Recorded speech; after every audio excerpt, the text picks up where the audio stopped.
तीन मुकों के प्रभाव और उसके कारण हुई उथल पुथल से हिल गए थे। लियू जोग्युआन और मोहरा के दसियों सैनिकों के अलावा लिन लैंग, यीसेस, कूल ब्रीज माउंटेन गुट के लोग, आपूर्ति विभाग के सैनिक और आवंटन अधिकारी, रियर कैंप, मोहरा, बाएं कैंप, दाएं कैंप, पास लॉट के निवास के लोग और गश्त पर मौजूद गार्ड भी थे। यह एक महत्वपूर्ण संख्या थी। सभी दलों के लोग, जिनका ध्यान व्हाइट हाउस टावर पर था, तुरंत एक ही समय में वहां पहुंचे।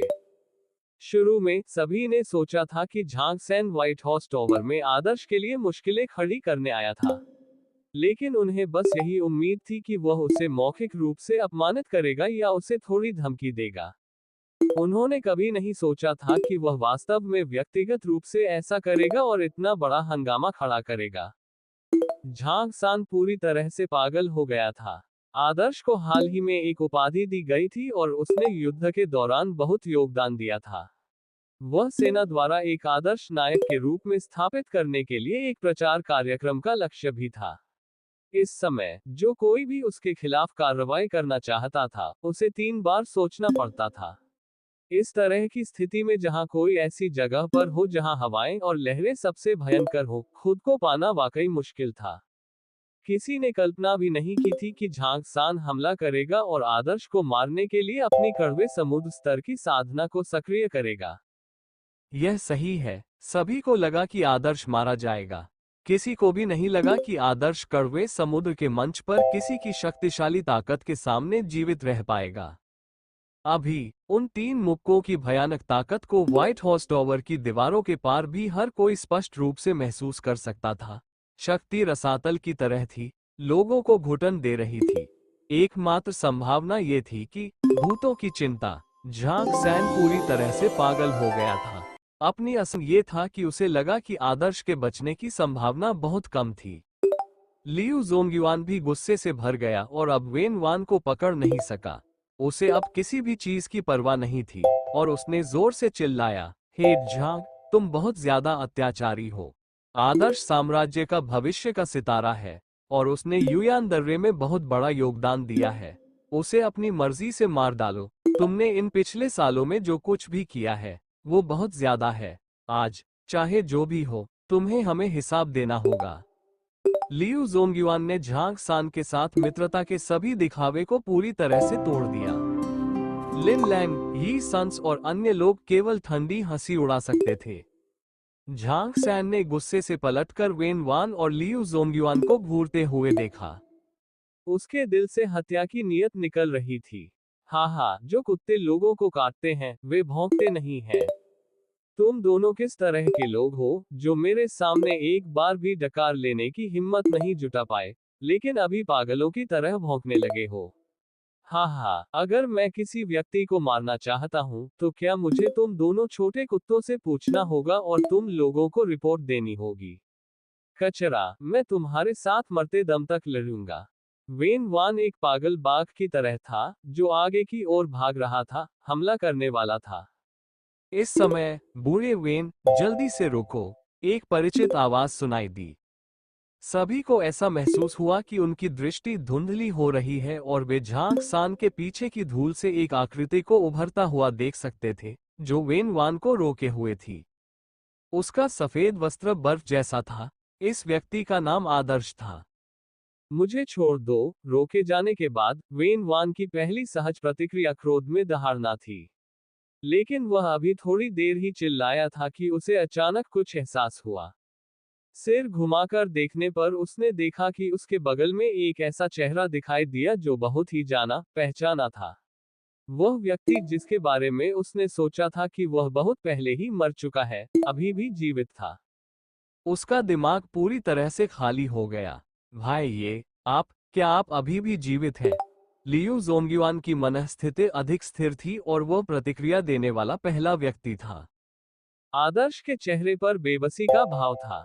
मैं कहता हूँ, ओल्ड वेन, क्या तुम मुझ पर थोड़ा और भरोसा कर सकते हो? ऐसा क्यों है कि मैं मर जाऊंगा? हाँ, मैं एक ऐसा व्यक्ति हूँ जिसे यान बुहुई भी नहीं मार सकता। मुझे मारना चाहे कोई भी हो, उन्हें एक छोटी सी कीमत चुकानी पड़ेगी। लियू जोंगयुआन कुछ भी नहीं बोल पाया। इससे पहले कि उसके बगल में बैठा वेन वान फिर से पागल हो जाता। कमीने, वेन वान गुस्से में दहाड़ते हुए बोला, एक मुक्का आदर्श की छाती पर लगा।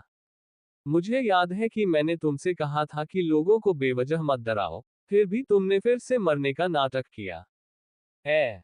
आदर्श ने अपना मुंह खोला और बी की धार थूक दी। क्या तुम ठीक हो? वेन वान ये सुनकर चौंक गया और उसने तुरंत दूसरा मुक्का वापस ले लिया। आदर्श का चेहरा कड़वा था। अगर तुम मुझे कुछ और मुक्का मारोगे तो मैं ठीक नहीं हो पाऊंगा। बुरे वेन, क्या तुम थोड़ा नर्म हो सकते हो? जब भी मैं तुम्हें देखता हूं तुम मुझे मुक्कों से मारते हो। इससे मुझे हर बार मनोवैज्ञानिक दबाव महसूस होता है। वेन वान ने नाराजगी से अपनी मुठियां घुमाई। मैं, तुम्हारे पिता सिर्फ तुम्हारे बारे में चिंतित थे, छोटे कमीने। आदर्श भी दिल से भावुक हो गया। इस बार वेन वान और लियू जोग्युआन ने खुद के लिए घबराहट में ह्यूयान दर्रे के एक बड़े व्यक्ति झांग सैन के खिलाफ पूरी तरह से हमला कर दिया था। आखिर झांग सैन कौन था? आदर्श को आज पूरी तरह से समझ में आ गया कि उसके सामने दो लोग, इतने सारे लोगों के सामने झांग सैन को फटकार लगाने के लिए आखिर कितनी हिम्मत की जरूरत थी। खास तौर पर लियू जोंग्युआन। पहले आदर्श वास्तव में उसे एक दोस्त के रूप में मानता था, लेकिन केवल एक सामान्य दोस्त के रूप में। लेकिन अभी आदर्श को पता था कि सैन्य युद्ध अधिकारी एक सच्चा इंसान था। वो एक दृढ़ और दृढ़ व्यक्ति था, एक ऐसा व्यक्ति जो वास्तव में जानने लायक था। आदर्श को अपनी भावनाओं को व्यक्त करने के लिए शब्दों का उपयोग करने की आदत नहीं थी, लेकिन वो इस दृश्य को हमेशा याद रखेंगे जब वेन वान ने आदर्श का ऊपर से नीचे तक पूरी तरह से निरीक्षण कर लिया और पुष्टि कर ली कि उसे कोई छिपी हुई चोट नहीं लगी है। तभी वो अपनी चिंताओं को शांत कर सका। जहां तक अन्य लोगों का प्रश्न है, वे इतने गहरे सदमे में थे कि वे उससे बाहर नहीं निकल सके। आदर्श अभी भी जीवित था। इसके अलावा उनकी चोटें इतनी गंभीर नहीं थीं। इस क्षण अनगिनत निगाहें झांग सान की ओर घूम गईं। सेना के इस महान व्यक्ति ने पहली ही बार में आदर्श का वध नहीं किया। वे तीन विशाल और भयानक ध्वनियां और साथ ही युआन क्यूई का वह उतार चढ़ाव जिसके कारण पूरा व्हाइट हाउस टॉवर लगभग ढह गया। आखिर यह क्या था? क्या ये हो सकता है कि आदर्श ने सीधे तौर पर झांग सान के खिलाफ लड़ाई लड़ी और उसका विरोध किया? चाहे वो लिन लैंग हो, यी सैंस हो या प्रमुख शिविरों या गुटों से संबंधित अन्य विभिन्न लोग हों, उन्हें लगा कि यह मामला कुछ हद तक हास्यास्पद था। आखिर क्या हुआ है? लिन लैंग चुपके से शौर्य रुयुन से पूछने लगा। शौर्य रुयुन का चेहरा मौत की तरह पीला पड़ गया था। उसने अपना सिर हिलाया, कुछ नहीं बोला। भले ही वह एक बेवकूफ सुअर था, लेकिन उसे पता था कि हॉल में अभी जो कुछ हुआ था उसे बिल्कुल भी नहीं बताना चाहिए। अन्यथा झांग सैन निश्चित रूप से उसे जिंदा काट देगा। झांग सैन के लिए यह मामला निश्चित रूप से एक बहुत बड़ा अपमान था। वह किसी को भी अपने अपमान के बारे में नहीं बताएगा। शौर्य रुयुन इस समय बहुत घबराहट और सदमे में था। उसे यह विश्वास करने का कोई तरीका नहीं था कि आदर्श वास्तव में झांग सान के खिलाफ सीधे लड़ सकता है, और यहाँ तक कि उसे घायल भी कर सकता है। वह वास्तव में आदर्श को बिल्कुल भी नहीं देख सका। अल्पविराम। लेकिन एक बात थी जिस पर वह निश्चित था। शौर्य रुयुन ने कसम खाई थी कि अपने पूरे जीवन में वह कभी भी आदर्श जैसे राक्षस का सामना नहीं करेगा। भले ही उसका दिल कितना भी निराश और पराजित क्यों न हो, लेकिन उसे यह स्वीकार करना होगा कि वह और आदर्श एक ही स्तर पर नहीं थे। बड़े हॉल का माहौल थोड़ा अजीब था। छोटी सी बात, किसने सोचा होगा कि तुम्हारे पास कुछ हद तक साधना है? लगता है मैं गलत था। झांग सान ने आदर्श को देखा, ठंडी सांस लेते हुए। लेकिन तुम अभी भी पर्याप्त नहीं हो। अगर तुम मुझे उखाड़ फेंकना चाहते हो तो तुम्हें अभी भी बहुत दूर जाना है। रुको और देखो, तुम मेरी असली शक्ति देखोगे। जैसे ही उसने अपनी बात समाप्त की, झांग सान मुड़ा और बड़े हॉल से बाहर चला गया। बड़े दरवाजे से अंदर घुसी भीड़ ने जल्दी जल्दी रास्ता खोला, जैसे वे अलौकिक प्राणियों, सांपों या बिच्छुओं से बच रहे हों। झांग सान शौर्य रुयुन को बड़े हॉल से बाहर ले आया और व्हाइट हाउस टॉवर के बाहर ले गया। बाहर 4 सैनिकों की सुरक्षा में वे धीरे धीरे दूर गलियों में गायब हो गए। फ्रेंड्स, आप ये story super story explainer channel पर सुन रहे हैं, इसलिए इसे सब्सक्राइब कर लें। और फ्रेंड्स, आप सभी से रिक्वेस्ट है कि मेरे बैकअप चैनल को भी सब्सक्राइब कर लें। अगर इस चैनल को कुछ भी होता है तो आगे की स्टोरी मेरे backup channel all novel explainer और सुपर एफएम स्टोरी पर अपलोड होगी। और मेरे Telegram channel novel story teller को भी ज्वाइन कर ले, लिंक डिस्क्रिप्शन में है। और अगर आप इस स्टोरी का नेक्स्ट एपिसोड जल्दी चाहते हैं तो वीडियो को ज्यादा से ज्यादा लाइक और कमेंट करें। इस समय आकाश में पहले से ही अंधेरा छा चुका था। सूरज की आखिरी किरणें सड़कों पर उतर आईं। प्रतिबंधित समय आने वाला था। सड़कों पर बहुत कम लोग बचे थे, जिससे ये जगह बहुत ज्यादा खुली हुई थी।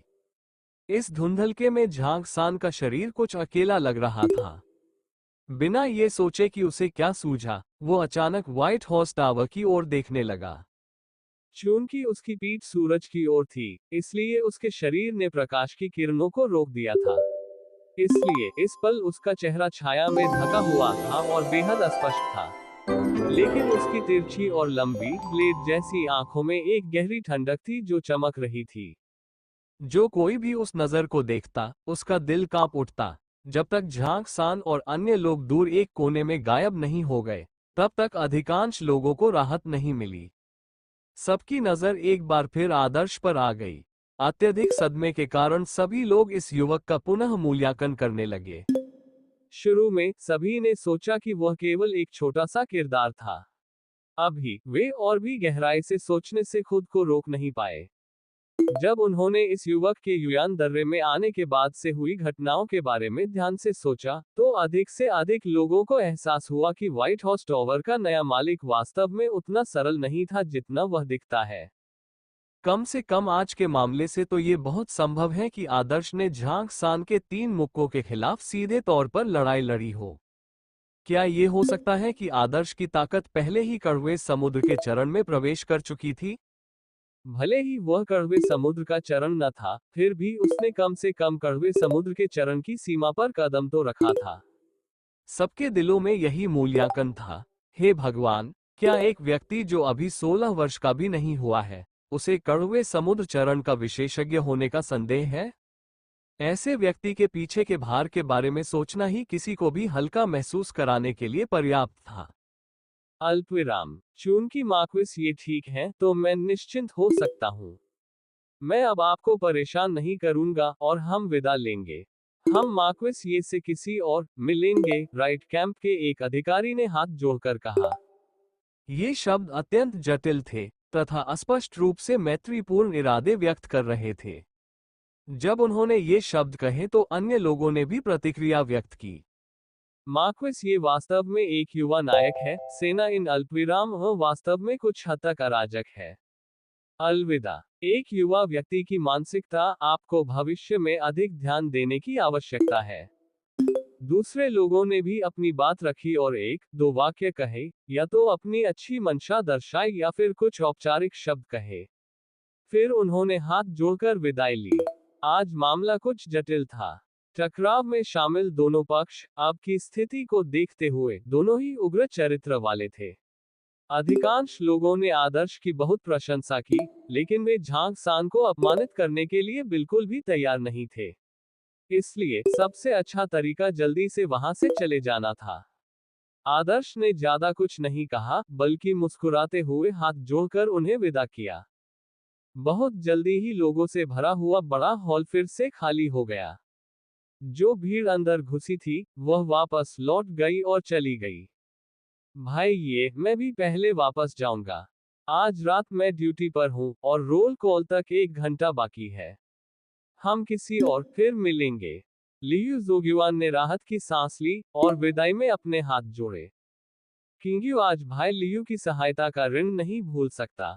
आदर्श ने चीजों को आधा अधूरा नहीं छोड़ा, बल्कि अपना दृष्टिकोण स्पष्ट रूप से व्यक्त किया। लियू जोग्युआन ने हल्के से मुस्कुराकर अपना सिर जोर से हिलाया। उसने सैनिकों को अपने अधीन कर लिया और चला गया। बिग विलो, मैं ओल्ड विन किसी और आपसे माफी मांगूंगा। कई अल्पविराम पहले मैंने आपको नाराज किया था, आज मुझे ये स्वीकार करना होगा कि आप, बिग विल, एक सच्चे इंसान हैं। मैं आपकी प्रशंसा करता हूँ, वेन वान ने लियू जोग्युआन की पीठ पर चिल्लाया।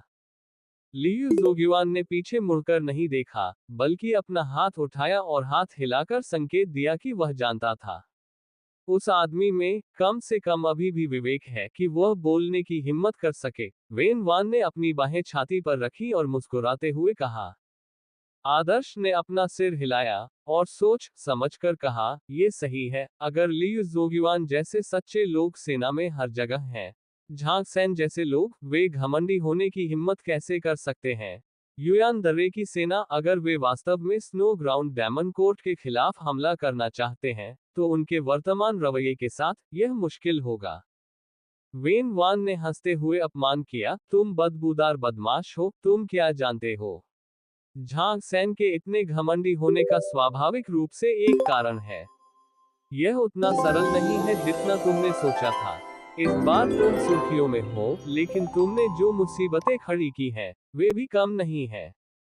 कई बार ऐसा होता है कि तुम्हें झुकना पड़ता है और थोड़ा सिर हिलाना पड़ता है। आज तुमने वाकई पागल झांग सैन को हमला करने के लिए उकसा दिया। आदर्श मुस्कुराया। मैंने जानबूझकर उसे ऐसा करने के लिए उकसाया। वेन वान चौंक गया, फिर तुरंत क्रोधित हो गया। तुम्हारा मतलब है कि तुम इस तथ्य से नफरत करते हो कि तुम्हारा जीवन बहुत लंबा है? ये बिल्कुल पागलपन है। आदर्श हंसने लगा। बेशक मुझे भरोसा था, इसलिए मैंने ऐसा किया। झांग सैन वास्तव में बिटरसी स्टेज पर था, लेकिन अफवाहों के अनुसार झांग सैन ने बिटरसी स्टेज में प्रवेश करना तब चुना जब वह 35 स्पिरिट स्प्रिंग स्टेज पर था। इसलिए उसे केवल नकली बिटरसी स्टेज के रूप में ही गिना जा सकता है। आज मैंने उसे हमला करने के लिए उकसाया, ताकि मैं उसकी ताकत का परीक्षण कर सकूं। तुम पूरी तरह से पागल हो। वेन वान ने उसे घूर कर देखा। एक नकली बिटरसी स्टेज विशेषज्ञ एक स्पिरिट स्प्रिंग विशेषज्ञ के लिए भी एक बड़ा पहाड़ है जिसे वे कभी पार नहीं कर सकते। ये सोचना कि तुम। आदर्श हंसा, लेकिन उसने कुछ नहीं कहा।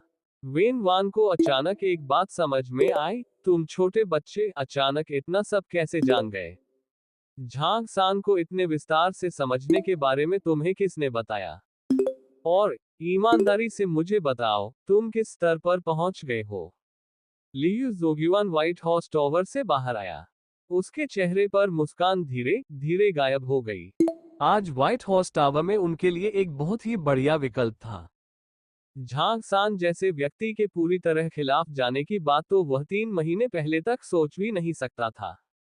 उनके जैसे सैन्य युद्ध अधिकारी के लिए झांग सान अपनी कलाई को सहजता से हिला सकता था और यह उसे नरक में भेजने के लिए पर्याप्त था। भले ही उसे झांग सैन के काम करने का तरीका पसंद न हो, लेकिन लियू जोंगयुआन फिर भी उससे बचना पसंद करेगा। लेकिन आज उसे समझ में नहीं आ रहा था कि वह इतने सारे लोगों के सामने झांग सान को क्यों डांटेगा। लेकिन उसे इसका कोई अफसोस नहीं था, क्योंकि उसे आदर्श की सच्ची दोस्ती मिली थी। उसके पीछे खड़े अफसरों के चेहरे पर चिंता के भाव थे। वे इस समय अपने अपने मालिकों को लेकर परेशान थे। जब वे अपने सामने वाले रेस्तरां से गुजरे तो उन्होंने 2 जानी पहचानी शख्सियतों को अंदर से बाहर निकलते देखा। वे थे पेंटिंग सेंट लियू यूकिंग और उनके शिष्य जिंग एर।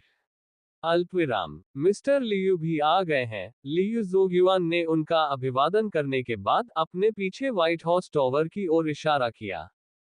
लियू यूकिंग के चेहरे पर हल्की मुस्कान थी। मैंने सुना है कि यहाँ कुछ मामले चल रहे हैं, इसलिए मैं देखने आया हूँ। लेकिन आपने अंदर जाकर नहीं देखा।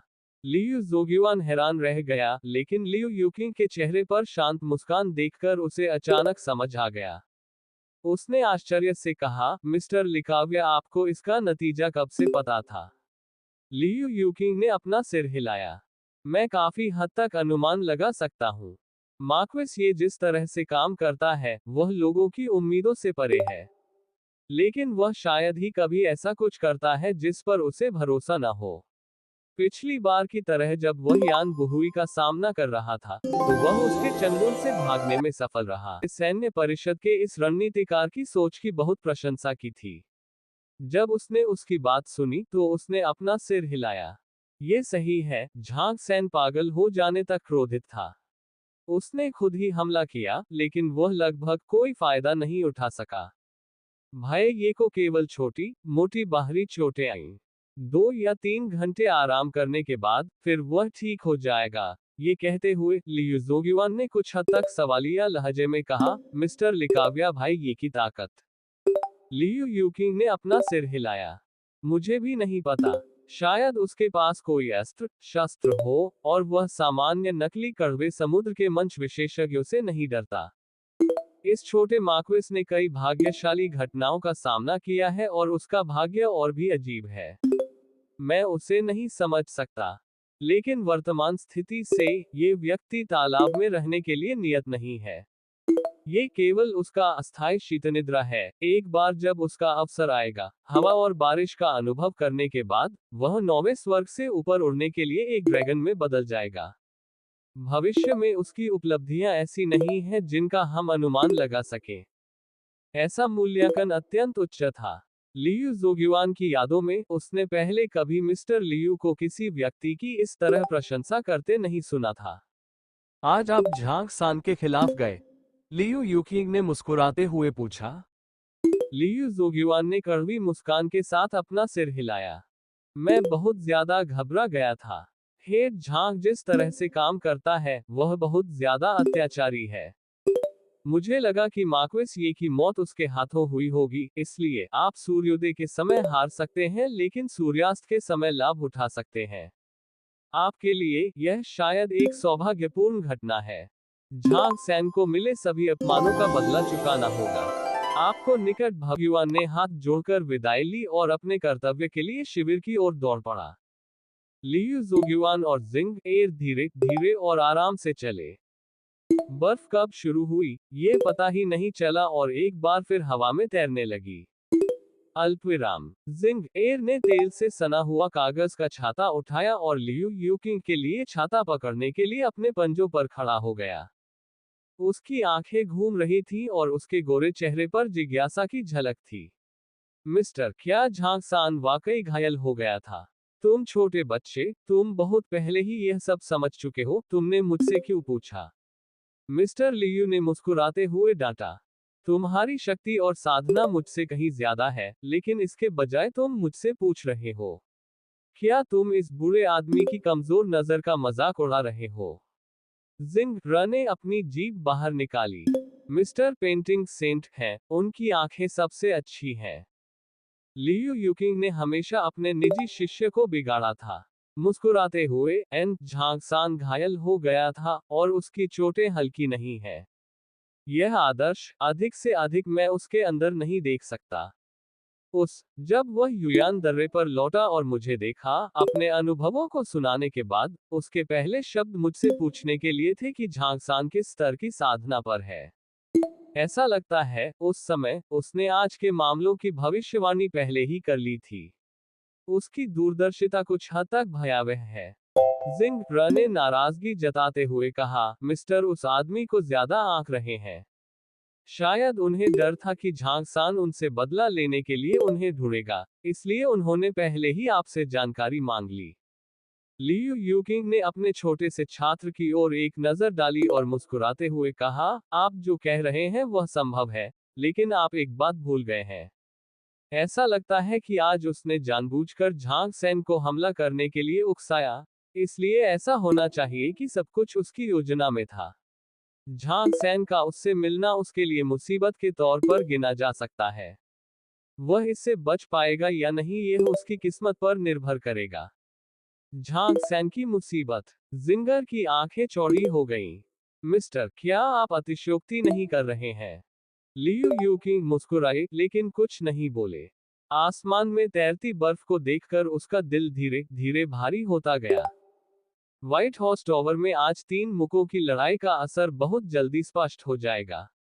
अगर युयान दर्रे को इन अल्पविराम बारूद का एक बेहद संकुचित बैरल कहा जा सकता है, तो आज आदर्श की हरकतें एक फ्यूज बन जाएंगी जो इस बारूद के विस्फोट का कारण बनेगी।